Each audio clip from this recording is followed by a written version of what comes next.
अस्सलाम वालेकुम दोस्तों, वेलकम टू लॉजिक यूनिट। आज हम बात करेंगे एक ऐसी जगह के बारे में जो आजकल हर आंख का मरकज़ है, फिर वो बिज़नेस हो या टूर, बड़े बड़े शॉपिंग मॉल्स हों या दुनिया का वाहिद 7 स्टार होटल, घूमना फिरना हो या नौकरी करनी हो। इस जगह हर साल लाखों लोग सफ़र करते हैं और आज के दौर में ये टूरिस्ट डेस्टिनेशन की बेस्ट जगह बन चुकी है। जी हाँ दोस्तों, हम इस वीडियो में बात करेंगे दुबई के बारे में। मगर दुबई जैसा आज दिखता है हमेशा से वैसा नहीं था। यूँ कह लेंगे दुबई किसी वक्त में एक वीरान सहरा हुआ करता था तो ये गलत नहीं होगा। आज दुनिया की सबसे बड़ी इमारत रखने वाला दुबई कभी बंजर सहरा की सरजमीन हुआ करता था, लेकिन फिर आगाज़ हुआ एक ऐसे ना ख़त्म होने वाले सफ़र का जिसने पूरी दुनिया की तवज्जो दुबई की तरफ कर दी और आज हर शख्स किसी ना किसी वजह से दुबई का रुख करना चाहता है। दोस्तों, ये बात है साल 1833 की, जब कबीला बनी आस के लोग मौजूदा दुबई में रहना शुरू हो गए। उस वक़्त दुबई सिर्फ एक सहरा था और उसका कंट्रोल अबू धाबी के हाथ में था। असल में दुबई उस दौर में मछेरों का एक गांव कहलाता था। साल 1894 में कुछ ताजरों ने उसका रुख किया, मगर उस वक़्त भी दुबई में उनका पेशा सिर्फ मछलियाँ पकड़ना ही था। लेकिन उनके यहाँ बसने की मेन वजह ये थी कि वहाँ ताजरों के लिए टैक्स ना होने के बराबर था।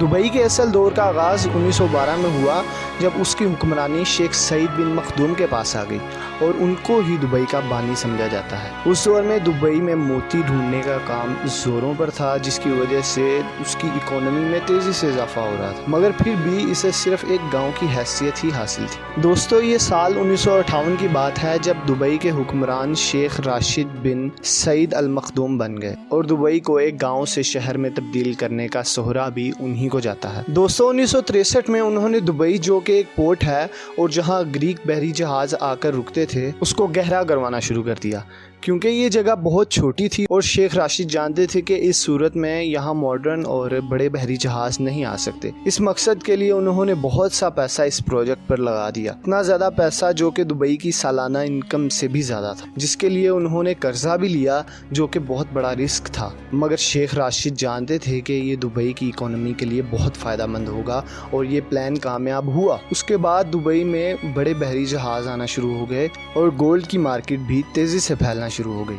शेख सईद चूँकि यूरोप के बनाए गए इंफ्रास्ट्रक्चर से बहुत मुतासिर थे, ख़ास तौर पर लंदन से, उनको वहाँ की सड़कें और वहाँ की ट्यूब ट्रेन बहुत मुतासिर करती थी। वो चाहते थे कि दुबई भी ऐसा ही बन जाए। उन्होंने 1959 में दुबई में एक मॉडर्न एयरपोर्ट भी बनवाया। इसके अलावा वो दुबई में बिजली की लाइंस और टेलीफोन सर्विसेज और पोर्ट्स वगैरह बनवाने लग गए। लोग ये ख्याल करते थे कि शेख राशिद सिर्फ पैसा ज़ाया कर रहे हैं, हालांकि दुबई कभी भी शहर नहीं बन सकेगा, वो हमेशा गांव ही रहेगा। मगर 1966 में दुबई की किस्मत बदल गई। ये वो साल था जब दुबई में तेल दरियाफ्त हो गया, मगर वो ज़खायर बहुत कम थे। उन्होंने उस वक्त बहुत अक्लमंदी से काम लिया कि दुबई सिर्फ तेल पर नहीं चल सकता। इस मौका पर उन्होंने कहा कि मेरे पास एक अच्छी खबर है और एक बुरी खबर है। अच्छी खबर यह है कि दुबई में तेल दरियाफ्त हो गया है और बुरी खबर यह है कि वो तेल बहुत थोड़ा है। इसलिए उन्होंने इन ज़खायर को इस्तेमाल करते हुए दुबई में दूसरे प्रोजेक्ट पर काम शुरू करवाया। इस काम के लिए दुनिया भर से बड़े बड़े इंजीनियर्स और आर्किटेक्चर्स को बुलाया, जबकि दुबई में 1977 में वर्ल्ड ट्रेड सेंटर नामी ऊंची बिल्डिंग तामीर की गई और ऐसे कई और प्रोजेक्ट्स दुबई में शुरू किए गए। 1981 में शेख राशिद की वफ़ात के बाद इसका कंट्रोल उनके बेटे शेख मोहम्मद बिन राशिद अल मखदूम के हाथ में आ गया, जो कि आज दुबई के अमीर हैं और उनको मॉडर्न दुबई का बानी कहा जाता है, क्योंकि आज दुबई जो हम देखते हैं उसको बनाने में उनका ही दिमाग है। जैसा कि दुबई में बनी सबसे ऊंची बिल्डिंग कच्ची मिट्टी पर बनाई गई है, जो कि तकरीबन नामुमकिन है। जैसा कि दुनिया की सबसे ऊंची बिल्डिंग बुर्ज खलीफा जिस कंक्रीट पर खड़ी है, उसका वजन 1,10,000 टन है। सवाल ये है कि ऐसी ऊंची बिल्डिंग रेत पर बनाई कैसे गई? उसका हल दुबई के इर्द गिर्द मौजूद पहाड़ थे। शेख मोहम्मद बिन राशिद ने फील किया कि ये पहाड़ वी शेप में बने हुए हैं, यानी इन पहाड़ों को पानी के फ्लो ने काटा होगा। उन्होंने जब वहाँ ड्रिलिंग करवाई और वहाँ वाकई ही में पानी मौजूद था और यही पानी दुबई की ऊंची बिल्डिंग्स को खड़ा रखने में काम आया। दोस्तों, शेख मोहम्मद बिन राशिद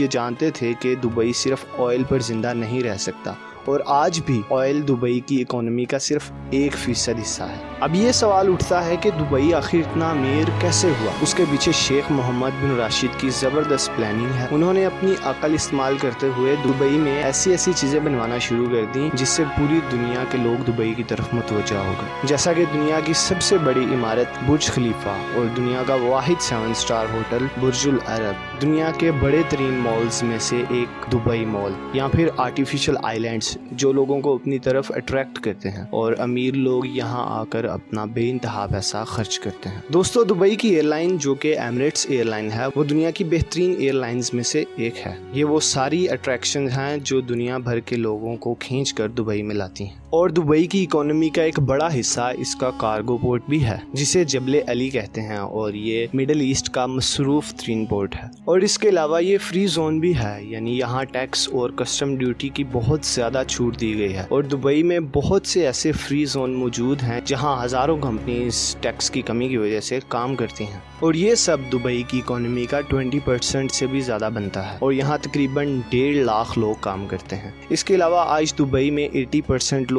वो हैं जो दूसरे मुल्कों से आकर यहाँ आबाद हुए हैं। उनमें वो लोग भी हैं जो बहुत अमीर हैं और वो लोग भी हैं जो यहाँ आकर पैसा कमाते हैं। यानी दुबई ने अमीरों को वो सारी सहूलियात दी हुई हैं जो वो पैसे से खरीद सकते हैं, फिर चाहे वो प्रॉपर्टी खरीदना हो, कारोबार करना हो या आलीशान घर बनाने हो, ये सारा पैसा दुबई में ही आता है। दोस्तों, ये थी दुबई की तरक्की की मुख्तसर सी कहानी जिसमें मैंने कम वक्त में आपको सब कुछ बयान करने की कोशिश की है। उम्मीद करता हूँ कि आज की वीडियो आपको पसंद आई होगी। अगर आपको किसी और प्लेस के बारे में जानना है तो कमेंट सेक्शन में ज़रूर बताएं।